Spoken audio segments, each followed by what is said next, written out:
নমস্কাৰ, মই এটি হৰিনাম গাব ওলাইছোঁ অকণমান।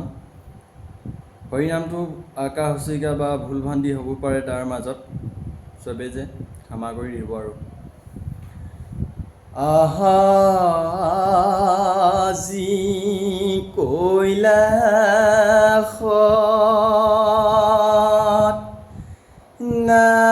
নামৰ ধ্বনি শুনা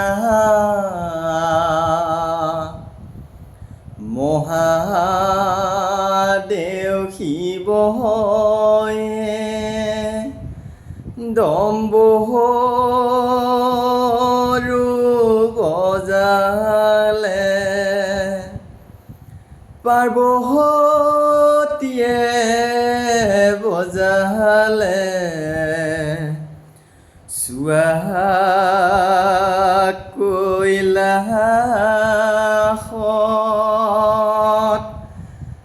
নামৰ ধ্বনি শুনা। হে ৰাম ৰাম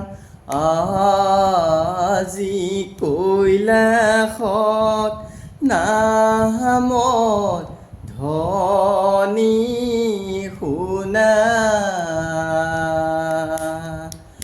মহাদেৱ শিৱয়ে ডম্বৰু বজালে, পাৰ্বতীয়ে বজালে, শুনা কৈলাসত নামৰ